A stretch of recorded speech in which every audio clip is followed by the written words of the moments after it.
Big boss Malayalam season 7. ഇത് നമ്മളെല്ലാരും കണ്ടതാണ്. ആര്യനെയും ജിസേലിനെയും വെളുപ്പിക്കാൻ, പ്രത്യേകിച്ച് ആര്യനെ വെളുപ്പിക്കാൻ ശോഭ അകത്തോട്ട് വന്നു. അതുപോലെ തന്നെ പ്ലാച്ചിയെ എടുത്തെറിഞ്ഞ് ഷിയാസ് അനുമോളെ വെളുപ്പിക്കുന്നതായിട്ട് അഭിനയിച്ചു അഭിനയിച്ചു എന്നേ ഞാൻ പറയത്തുള്ളൂ. എന്താന്ന് വെച്ചാൽ ആ പ്ലാച്ചി ഇരുന്ന് കഴിഞ്ഞാൽ ഷിയാസ് പറയുന്നത് അവരുടെ ഗെയിം അങ്ങ് മാറിപ്പോകും എന്നുള്ളതാണ്. പക്ഷെ അവിടെ ഇവർ ഉദ്ദേശിച്ച പോലെ കാര്യം നടന്നില്ല എന്നുള്ളതേ ഉള്ളൂ. അനുമോള് അതിന്റെ പേരിൽ അവിടെ വലിയൊരു ഇഷ്യൂ ക്രിയേറ്റ് ചെയ്ത് അതൊരു നാടകമായിട്ട് വെളിയിലേക്ക് സംപ്രേഷണം ചെയ്യാം എന്നുമായിരിക്കാം ബോസണ്ണം വിചാരിച്ചത്. എന്നാൽ കുറച്ച് കരഞ്ഞു എന്നുണ്ടെങ്കിലും പെട്ടെന്ന് ആ റിയാലിറ്റിയുമായിട്ട് യോജിക്കാൻ അനുമോൾക്ക് കഴിഞ്ഞത് കൊണ്ടും ഷിയാസ് തന്നെ പറയുന്നുണ്ട്, നിനക്ക് വെളിയിലേക്ക് വന്നു കഴിഞ്ഞാൽ ഒരുപാട് പ്ലാച്ചിയെല്ലാം വാങ്ങിച്ചു തരാം എന്നൊക്കെ പറയുന്നുണ്ട്, പുതിയത് വേണമെങ്കിലും വാങ്ങിച്ചു തരാം എന്ന് പറയുന്നുണ്ട്. അതുപോലെ തന്നെ ശോഭ വന്ന് പറയുന്നുണ്ട്, നീ ഇവിടെ കളിക്കാനല്ലേ വന്നത്, അപ്പൊ നീ ആണെങ്കിൽ ഗെയിം കളിക്കൂ, നീ ഇതിന്റെ പുറകിൽ പോവല്ലേ, നിനക്ക് വന്നൊരു ലക്ഷ്യമുണ്ടല്ലോ എന്നൊക്കെ പറയുന്നുണ്ട്. ഇതെല്ലാം കേട്ടിട്ടാകാം എന്തായാലും ഇവർ ഉദ്ദേശിച്ച പോലെ വലിയൊരു സീനൊന്നും അവിടെ ഈ പറഞ്ഞ അനുമോൾ ക്രിയേറ്റ് ചെയ്തില്ല. നോർമലി ഒരു മനുഷ്യന് പെട്ടെന്ന് ഉണ്ടാകുന്ന ആ വികാരത്തിന്റെ മേളിൽ കരഞ്ഞു എന്ന് മാത്രമേ ഉള്ളൂ. എന്തായാലും അതിനുശേഷം നോർമലായ രീതിയിൽ തന്നെ ഇപ്പോൾ അനുമോൾ മുന്നോട്ട് പോകുന്നുണ്ട്. ഇനി എടുത്തു പറയേണ്ട കാര്യം, ഇന്ന് വീട്ടിലേക്ക് കയറാൻ പോകുന്നത് ആരാണെന്ന് വെച്ചാൽ റിയാസ് ആണ്. റിയാസ് സലീം നിങ്ങൾക്ക് എല്ലാവർക്കും അറിയാമല്ലോ. റിയാസ് സലീം ആരെ ആയിരിക്കും അവിടെ വന്ന് സപ്പോർട്ട് ചെയ്യാൻ പോകുന്നത് എന്നുള്ളത്. എന്തുകൊണ്ടാണ് റിയാസ് സലീം ഇപ്പോൾ ഇങ്ങോട്ട് വരാൻ കാര്യം, അല്ലെങ്കിൽ ബിഗ് ബോസ് കൊണ്ടുവരാൻ കാര്യം? ബിഗ് ബോസ് നോക്കിയപ്പോൾ ബിഗ് ബോസ് അവിടെ ഒരാളെ പൊക്കിക്കൊണ്ട് വരാൻ ശ്രമിക്കുന്നുണ്ടായിരുന്നു. ആരെയാണ്? നമുക്ക് എല്ലാവർക്കും അറിയാം. ഒരാളെ അല്ല, 2-3 പേരെ. ഈ പറയുന്ന ആര്യന്, ജിസേല്, അക്ബർ. മെയിൻ ആയിട്ട് അക്ബറെ ഉൾപ്പെടെ മേളിലേക്ക് ഒന്ന് കൊണ്ടുവരാൻ നോക്കുന്നു. പക്ഷെ പിന്നെയും താഴോട്ടാണ് ഗ്രാഫ് പൊയ്ക്കൊണ്ടിരിക്കുന്നത്.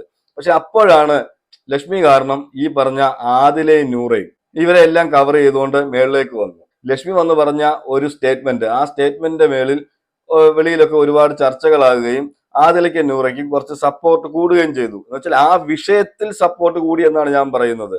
എന്ന് വെച്ചാൽ വീട്ടിൽ കയറ്റാൻ കൊള്ളില്ല എന്ന് പറയുന്ന ആ ഒരു വിഷയത്തിൽ ആ പബ്ലിക് പ്ലാറ്റ്ഫോമിൽ പോയി നിന്നെ ഒന്നും വീട്ടിൽ കയറ്റാൻ കൊള്ളാത്തതാണ് എന്ന് പറഞ്ഞതാണ് ഈ പറഞ്ഞ ഓഡിയൻസിനെ ലക്ഷ്മിയോട് ഒരുപാട് ദേഷ്യം വരാൻ കാര്യം. പക്ഷെ അത് ഇപ്പോൾ മുതലെടുത്തിരിക്കുന്നത് ഈ ബോസ് ആണ്. എന്ന് വെച്ചാൽ ബോസിനെ അനീഷോ ഷാനവാസോ അനുമോളോ ഇതിൽ കപ്പടിക്കുന്നത് അവർ ഇഷ്ടപ്പെടുന്നില്ല. നമുക്ക് അവരുടെ പല പ്രവൃത്തികൾ കണ്ടാലും നമുക്ക് മനസ്സിലാവും.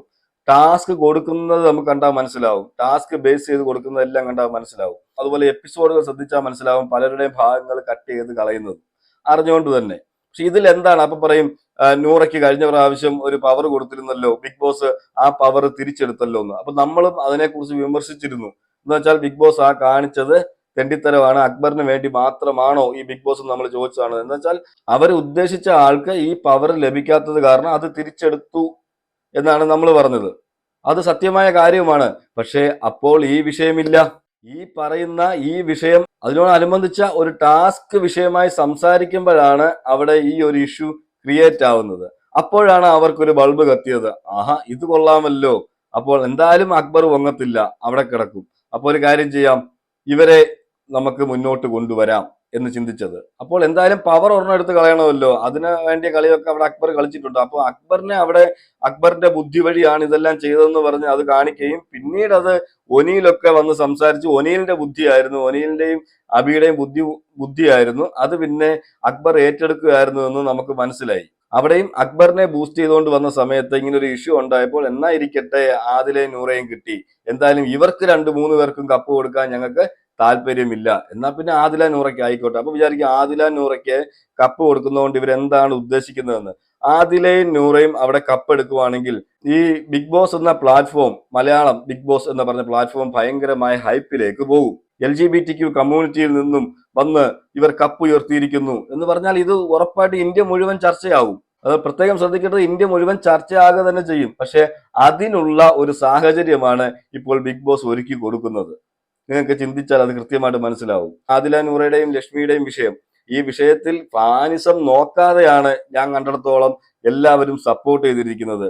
അനുമോളെ സപ്പോർട്ട് ചെയ്യുന്നവരും ഷാനവാസിനെ സപ്പോർട്ട് ചെയ്യുന്നവരും അനീഷിനെ സപ്പോർട്ട് ചെയ്യുന്നവരും അതുപോലെ തന്നെ എല്ലാം അവിടെയുള്ള മിക്ക കണ്ടസ്റ്റൻസിനെ സപ്പോർട്ട് ചെയ്യുന്നവരെല്ലാം ഒരുപോലെ തന്നെയാണ് അവിടെ നൂറയെയും ആദിലയും സപ്പോർട്ട് ചെയ്തത്.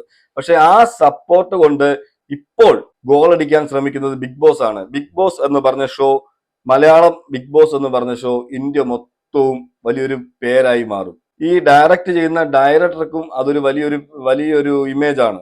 എന്നുവെച്ചാൽ ഇത് ശ്രദ്ധിക്കും, ഇന്ത്യ മൊത്തമുള്ള മാധ്യമങ്ങളിൽ ഇത് വരും, അപ്പോൾ ഇത് ശ്രദ്ധിക്കപ്പെടും, ഇതിന്റെ ഡയറക്ടർ ആരാണെന്ന് അന്വേഷിക്കും, അപ്പൊ ഡയറക്ടർക്കും ഒരു പേര് വരും, അതുപോലെ തന്നെ ഷോയ്ക്കും വലിയൊരു ഹൈപ്പ് കിട്ടും.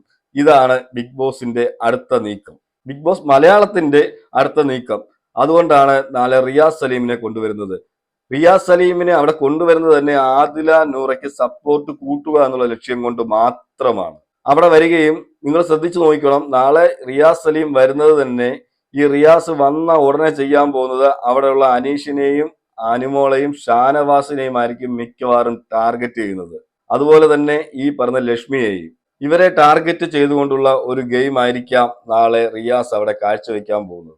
അവിടെ വന്നിട്ട് അതിനുശേഷം റിയാസും ഈ ആദില നൂറ ഇവരൊക്കെ സംസാരിക്കുന്നതൊക്കെ നമ്മളെ കൂടുതൽ കാണിക്കും. എന്താന്ന് വെച്ചാൽ സ്ക്രിപ്റ്റ് അതുപോലെ ഇവിടെ നടക്കണമല്ലോ. അപ്പൊ റിയാസ് വന്ന് ഓരോ കാര്യങ്ങൾ ചോദിക്കുക, അതിനുള്ള മറുപടികൾ അവിടുന്ന് ഈ പറഞ്ഞ ആദില നൂറയും കൊടുക്കും. അപ്പൊ അങ്ങനെ ഒരു കമ്മ്യൂണിറ്റിയെ റെപ്രസെന്റേറ്റീവ് ചെയ്ത് വരുന്ന ആളാണ് റിയാസും. ഇവർക്ക് അവരുടേതായ അജണ്ട നടപ്പാക്കാൻ വേണ്ടി മാത്രമാണ് ഇങ്ങനെ കൊണ്ടുവരുന്നതെന്നാണ് എനിക്ക് പറയാനുള്ളത്. എന്തായാലും നിങ്ങൾക്കത് ഇനി റിയാസ് വന്നതിന് ശേഷമുള്ള കാര്യങ്ങൾ ശ്രദ്ധിച്ചാൽ നിങ്ങൾക്ക് പലർക്കും ഇത് മനസ്സിലാവും. ബിഗ് ബോസ് ഇത് തന്നെയാണ് ഉന്നം വെക്കുന്നത്. എന്താന്ന് വെച്ചാൽ അക്ബറിനെ നോക്കി എങ്ങനെയെങ്കിലും അക്ബറിനെ എവിടെയെങ്കിലും ഒന്ന് തരിച്ചെടുത്ത് ഒരു കപ്പ് വാങ്ങിച്ചു കൊടുക്കാൻ പറ്റുമോന്ന്. എന്താന്ന് വെച്ചാൽ ഏഷ്യാനെറ്റിന് വേണ്ടപ്പെട്ട ആളാണല്ലോ. പക്ഷെ അത് നടക്കത്തില്ല എന്ന് പൂർണ്ണമായും മനസ്സിലായ സ്ഥിതിക്ക് ഇനി ഇപ്പൊ ചെയ്യാൻ പറ്റുന്നത് ഈ അനീഷിനോടും അനുമോള് ഷാനവാസ് ഇവരുടെ ഫാൻ ബേസിനോട് എന്ന് വെച്ചാൽ ബലാബലം നിൽക്കാൻ പറ്റുന്ന ആള് എന്ന് നോക്കിയപ്പോൾ ഈ പറയുന്ന ആദില നൂറ. അതിനകത്ത് ആദിലയ്ക്ക് അത്ര സപ്പോർട്ട് ഒറ്റയ്ക്ക് നിൽക്കുന്ന ആദിലയ്ക്ക് കിട്ടില്ലെന്ന കാര്യം 100% ഉറപ്പാണ്. പക്ഷെ നൂറയ്ക്ക് നല്ല സപ്പോർട്ട് ഉണ്ടെന്ന് അവർക്കറിയാം. അപ്പൊ ഇവർ രണ്ടുപേരിൽ ഒരാൾ കപ്പടിച്ചാൽ അത് ബിഗ് ബോസിന് ഭയങ്കര പേരായിരിക്കും. LGBT കമ്മ്യൂണിറ്റിയിൽ നിന്നും ഒരാൾ വന്ന് കപ്പടിച്ചു എന്ന് പറഞ്ഞിട്ട് അത് എല്ലായിടത്തും ചർച്ചയാവുകയും ചെയ്യും. അതുപോലെ ഇന്നത്തെ ടാസ്ക് ഭൂലോക തോൽവിയാണ് ഈ പ്രാവശ്യത്തെ ബിഗ് ബോസ്. അതുപോലെ തന്നെ ഭൂലോക തോൽവി ടാസ്ക്. ഇപ്പോൾ 7 സീസൺ എടുത്തു കഴിഞ്ഞാൽ നമ്മൾ പറയുമായിരുന്നു 6ാമത്തെ സീസൺ ആയിരുന്നു ഏറ്റവും മോശമെന്ന്, കഴിഞ്ഞ സീസൺ. അതൊന്നുമല്ല, അതിലും മോശം സീസണാണിത്. ഇത് എങ്ങനെ ഒരു ഗെയിം കളിക്കണമെന്നോ ഒരു ഗെയിമിനെ എങ്ങനെ മുന്നോട്ട് കൊണ്ടുപോകണമെന്നോ അറിയാത്ത കണ്ടസ്റ്റൻസ് ആണ് അതിനകത്തുള്ളത്. ഇവർക്ക് ഈ അടി ഉണ്ടാക്കുന്ന ഈ ഫിസിക്കൽ ആയിട്ടുള്ള ഗെയിംസ് എല്ലാം കൊടുത്തു കഴിഞ്ഞാൽ ഇവർക്ക് ഇൻട്രസ്റ്റ് ആണ്, അവർക്ക് അതാണ് ഇഷ്ടം അവിടെ ഉള്ളവർക്ക്.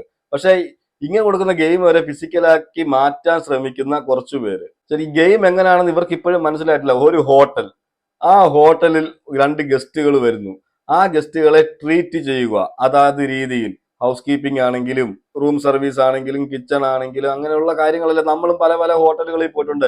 ഏതെങ്കിലും ഒരു ഹോട്ടലിൽ അവിടെയുള്ള ഒരു റൂം ബോയിയെ മാനേജറെ വിളിച്ചിട്ട് പറയുകയാണ്, റൂം ബോയിയെ നിങ്ങൾ മേക്കപ്പ് ചെയ്ത് ഈ പെണ്ണാക്കി നടത്തൂ, അല്ലെങ്കിൽ മേക്കപ്പ് ചെയ്ത് ഇങ്ങനെ ആക്കൂ അങ്ങനെ ആക്കൂ എന്ന് പറഞ്ഞാൽ എവിടെയെങ്കിലും ഏതെങ്കിലും ഒരു മാനേജർമാർ സമ്മതിക്കുന്ന കാര്യമാണോ? പക്ഷെ അതൊക്കെയാണ് ഇവിടെ ഇതിനകത്ത് നടക്കുന്നത്, BB ഹോട്ടലിൽ നടക്കുന്നത്. അവര് പറയുന്നത് വെച്ച് നോക്കിയാൽ ഇതൊരു ഹോട്ടലാണ്, 2 ഗസ്റ്റുകൾ താമസിക്കാൻ വരുന്നു. അപ്പൊ സെയിം നമ്മളൊരു ഹോട്ടലിന്റെ രീതിയിലാണ് ഇത് കാണേണ്ടത്. ഒരു 5 സ്റ്റാർ ഹോട്ടലിന്റെ രീതി കണ്ടാൽ മതി. ഏതെങ്കിലും ഒരു 5 സ്റ്റാർ ഹോട്ടലിൽ ഇങ്ങനെ ചെയ്യുന്നതായിട്ട് നിങ്ങൾ എവിടെയെങ്കിലും ഏതെങ്കിലും ഒരു ചെറിയ ഹോട്ടൽ, ഏതെങ്കിലും ഒരു മിനിമം ഒരു 3 സ്റ്റാർ ഹോട്ടലിലെങ്കിലും ഇത് നിങ്ങൾ കണ്ടിട്ടുണ്ടോ? ഇപ്പൊ 5 സ്റ്റാർ ഹോട്ടൽ വേണമെന്നില്ല, ഏതെങ്കിലും ഒരു ഹോട്ടലിൽ പോയി ഇങ്ങനെ പറഞ്ഞു കഴിഞ്ഞാൽ അവന്മാർ ഓടിച്ചു വിടും, കാരണം നോക്കി പുകച്ചു വിടും. അതുപോലെ തന്നെ അവിടെ ചെയ്യുന്ന മറ്റൊരു പരിപാടിയുണ്ട്, ഈ ഗിസേലിനെയും കൊണ്ട് അനുമോളെ മേക്കപ്പ് ചെയ്യിക്കുന്നു. ഈ പറഞ്ഞ അനുമോളെ യക്ഷിയാക്കുക എന്ന് പറഞ്ഞിട്ട് മേക്കപ്പ് ചെയ്യിക്കുന്നു. അത് കാരണം എന്താണെന്ന് വെച്ചാൽ ഈ ശോഭയ്ക്ക് നല്ല റിവെഞ്ച് ഉണ്ട് ഈ അനുമോളോട്. കാരണം മറ്റൊന്നുമല്ല, ജിസേലിനും ആര്യനെയും കുറിച്ചുള്ള ബന്ധം ഒരുപാട് എക്സ്പോസ് ചെയ്യാൻ അനുമോൾക്ക് കഴിഞ്ഞു. ഈ ഗിസേലും ആര്യനും കൂടുതലും നെഗറ്റീവ് ആയിക്കൊണ്ടിരിക്കുന്നത് തന്നെ അനുമോളുടെ വിഷയത്തിലാണ്. അതുപോലെ തന്നെ ഈ ആര്യന്റെ കയ്യിലിരിപ്പ്, പക്ഷെ കയ്യിലിരിപ്പിനെ ചേച്ചി അങ്ങനെ കാണുന്നില്ല. പക്ഷെ അനുമോളോട് ആ ഒരു റിവെഞ്ച് ഉണ്ട്, ആ റിവെഞ്ചാണ് എടുക്കുന്നത്. കാരണം ജിസേലിന്റെ ഫോട്ടോയിൽ അന്ന് ലാലേട്ടൻ കൊടുത്തിട്ട് പോയ 2 ഫോട്ടോ ഉണ്ടല്ലോ, അവര് സ്റ്റിക്കർ പോലെ വെച്ചുകൊണ്ട് നടക്കണം എന്ന് പറഞ്ഞിട്ട് കൊടുത്തത്, അതിനകത്ത് അനുമോള് ജിസേലിന്റെ ഫോട്ടോയിൽ കുത്തി വരച്ചായിരുന്നു. അതിനൊരു പ്രതികാരം എന്ന നിലയിലാണ് ഇന്ന് ജിസേലിനെയും കൊണ്ട് ഈ പറയുന്ന അനുമോളെ മേക്കപ്പ് ചെയ്തിരിക്കുന്നത്, ഈ യക്ഷിയുടെ രൂപത്തിൽ മേക്കപ്പ് ചെയ്തിരിക്കുന്നത്. അതൊരു റിവെഞ്ചാണ്. അവിടെയും ആ ശോഭയുടെ ആ വൈരാഗ്യമാണ് കാണിക്കുന്നത്. ശോഭയ്ക്ക് ഇപ്പോഴും നമ്മൾ ശ്രദ്ധിച്ചു നോക്കിയാൽ അറിയാം, സീസൺ 5 വിന്നർ താനാണ് എന്ന് പറഞ്ഞ് നടക്കുന്ന ആളാണ് ഈ പറയുന്ന ശോഭ അവിടെ കാണിച്ചു കൂട്ടിയതൊക്കെ നമ്മൾ കണ്ടതാണ്. ഇതിലും പട്ടി ഷോയാണ് ആ സീസണിൽ കാണിച്ചുകൊണ്ടിരുന്നത്. ആ സീസണിൽ എത്രമാത്രം റിവഞ്ച് ഓരോരുത്തരോടും ഉണ്ടായിരുന്നു എന്നുള്ളത് ബിഗ് ബോസ് കൊടുത്ത ഒരു പ്രാങ്ക് ഉണ്ടായിരുന്നു. അതിനകത്ത് ബിഗ് ബോസ് പ്രാങ്ക് കൊടുക്കുകയും ശോഭ വെളിയിലേക്ക് ശോഭ പോയിരിക്കും എവിക്റ്റ് ആയിരിക്കുന്നു എന്ന് പറയുമ്പോഴത്തേക്ക് ശോഭ അവിടെ കാണിച്ചു കൂട്ടിയത് നമ്മൾ കണ്ടതാണ്. മാരാറിനോട് അത്രയും വൈരാഗ്യം മനസ്സിൽ വെച്ച് പെരുമാറിയ ഒരാളായിരുന്നു ഈ ശോഭ. മാരാറോട് മാത്രമല്ല ബാക്കിയുള്ളവരോടല്ല ഞാൻ കപ്പടിക്കുമെന്നായിരുന്നു ഈ പറഞ്ഞുകൊണ്ട് നടന്നിരുന്നത്. 100 ദിവസം ഉണ്ടെങ്കിൽ 100 ദിവസവും. എന്നിട്ട് കപ്പ് കിട്ടിയോ അതുമില്ല. പക്ഷെ ഇപ്പോഴും നടക്കുന്നത് ഞാനാണ് അതിനകത്തെ വിന്നർ എന്ന് പറഞ്ഞിട്ടാണ്. അപ്പൊ പലരും പറഞ്ഞ് നമ്മൾ കേട്ടിട്ടുണ്ട്. നമ്മൾ കഴിഞ്ഞ ഈ ബിഗ് ബോസ് തുടങ്ങുന്നതിന് മുമ്പ് തന്നെ നമ്മൾ പറഞ്ഞു കേട്ടിട്ടുണ്ട്. ഈ ജിൻഡോയുടെ ഒരു വിഷയം വന്നിട്ടുണ്ടായിരുന്നു. ബിഗ് ബോസിൽ ഞാൻ പറഞ്ഞാലും ഒരാളെ എടുക്കും, എന്റെ ബന്ധം വഴിയും വേണമെങ്കിൽ ഒരാളെ കയറ്റാമെന്നൊക്കെ പറഞ്ഞപ്പോൾ നമ്മൾ പറഞ്ഞിരുന്നു അങ്ങനൊന്നും ആരെയും കയറ്റാൻ പറ്റത്തില്ല. അങ്ങനെ ഒരുപാട് പേര് പറഞ്ഞിരുന്നു. പക്ഷെ അവിടെ ബന്ധമുള്ളവർക്ക് പറ്റും.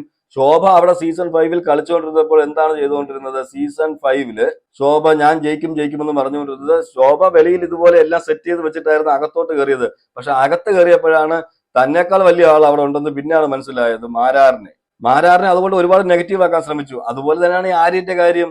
ആര്യനെ കയറ്റി വിട്ടിരിക്കുന്നത് തന്നെ ഈ നോക്കുമ്പോ ഈ ശോഭ തന്നെയാണ്.